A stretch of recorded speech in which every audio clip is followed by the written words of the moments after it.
हरे कृष्णा। मैं गोपाल माधव दास अपने YouTube channel पर आपका हार्दिक स्वागत करता हूँ। किसी ने मुझसे पूछा कि संत किसे कहते हैं, तो रामचरितमानस की वो 2 लाइनें संत किसे कहते हैं बताने के लिए पर्याप्त है कि पर उपकार वचन मन काया, संत सहज स्वभाव भगराया। रामचरितमानस के उत्तरकांड में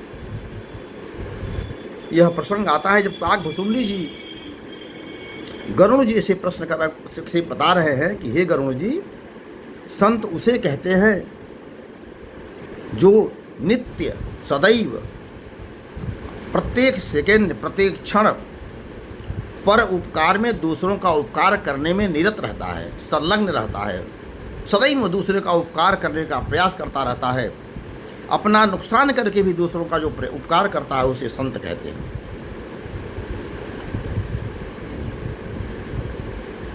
और संत उसे कहते हैं जो वचन से, मन से और काया यानी शरीर से, यानी मनसा वाचा और कर्मणा तीनों प्रकार से सदैव परोपकार में, परहित में, जनहित में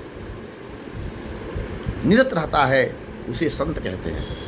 अपना नुकसान हो जाए तो हो जाए, दूसरे का हित होना चाहिए, इस परम पवित्र भाव से जो चिंतन करता है, मनन करता है, कार्य करता है जनहित में, उसे संत कहते हैं।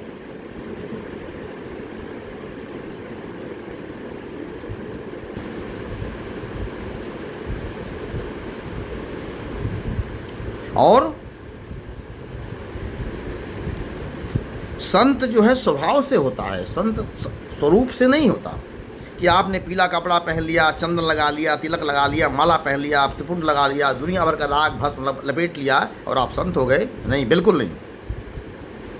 शरीर से आप, स्वरूप से आप जीन्स पैंट पहने हो, कुर्ता पैजामा पहने हो, धोती कुर्ता पहने हो, कुछ भी पहने हो ऊपर से, अगर आप अंदर से संत हैं, परोपकार की भावना आपके अंदर है, जनहित की भावना आपके अंदर है, संपूर्ण मानवता में अगर आपको उसी एक ईश्वर का दर्शन होता है, अगर यह भाव है, तो आपका स्वरूप कुछ भी हो, स्वरूप कितना ही आपका मॉडर्न आध्यात्मिक आधुनिक क्यों न हो, जीन्स पैंट क्यों न पहने हो आप, कुर्ता पैजामा क्यों न पहने हो आप, धोती कुर्ता क्यों न पहने हो आप अंदर से संत हैं।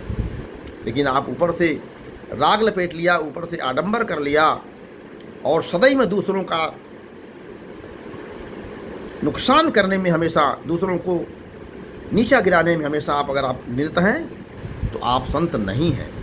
इसीलिए काकभुसुंडी जी कहते हैं कि पर उपकार वचन मन काया, जो मनसा कर्मणा और वाचा, शरीर से, मन से और वाणी से, तीनों ही प्रकार से सदैव परोपकार में निरत रहता है, जनहित में निरत रहता है, उसे संत कहते हैं। यहाँ एक परम पूज्य परम वंदनीय स्वामी रामभद्राचार्य जी की एक लाइन हमें याद आती है, जब वो कहते हैं कि संत किसे कहते हैं। संत में 3 अक्षर हैं, 2.5 अक्षर हैं, स आधा न और त।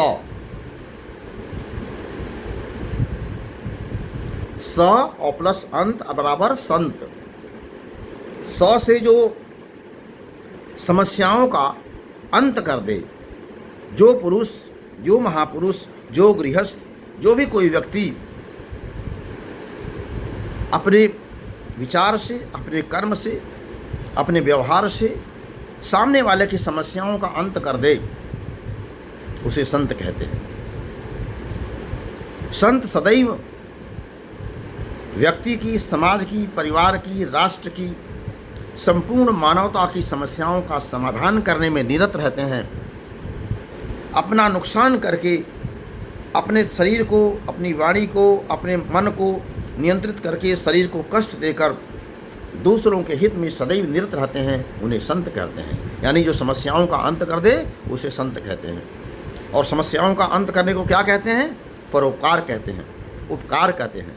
इसलिए यहाँ कहा गया कि पर उपकार वचन मन काया, जो मन वाणी और शरीर से, मनसा वाचा और कर्मणा सदैव दूसरों का हित करता है उसे संत कहते हैं। इसीलिए कहा गया कि परोपकाराय पुण्याय पापाय परपीडनम। हमारा ये मानव शरीर हमको क्यों मिला है? परोपकार के लिए, और उस परोपकार के द्वारा पुण्य का अर्जन करने के लिए।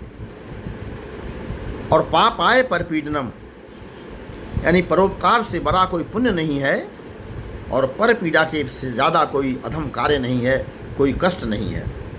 तो जो संत हैं वो हमेशा दूसरों की समस्याओं का अंत करते हुए सदैव परोपकार करने की प्रवृत्ति रखते हैं, इसीलिए वो संत कहलाते हैं। आज की बात में बस इतनी ही। हमारी बात अगर आपको अच्छी लगी हो तो हमारे YouTube चैनल गोपाल माधव दास को सब्सक्राइब करें, इस दास को अपना आशीर्वाद दें और अधिक से अधिक को लोग शेयर करें ताकि ये बातें लोगों तक पहुँचें। हो सकता है हमारी किसी बात से, आपके किसी एक शेयर से, लाइक से दूसरों का कल्याण हो जाए। यह शेयर करना, अच्छी बातों को शेयर करना और बुरे विचारों को दबाए रखना, यह भी एक प्रकार का परोपकार है, यह भी एक प्रकार का पुण्यार्जन का माध्यम है, एक साधन है। इसलिए हम आपसे अपेक्षा करेंगे कि जो सत्प्रवृत्ति का संवर्धन कर रहा हो, दुष्ट प्रवृत्ति का उन्मूलन कर रहा हो, ऐसी विचारधाराओं को, ऐसे विचारकों को, ऐसे लोगों का आपको सहयोग करना चाहिए, आपको सम्मान करना चाहिए, आपको उनको मदद करनी चाहिए। तो यह भी एक प्रकार का परोपकार है, एक उपकार है जो आप दूसरों को शेयर करके अच्छी बातें उनको प्रेरित करते हैं, वो सच्चे मार्ग पर चलने का उनका अवसर मिल सके। हरे कृष्ण हरे कृष्ण हरे कृष्ण।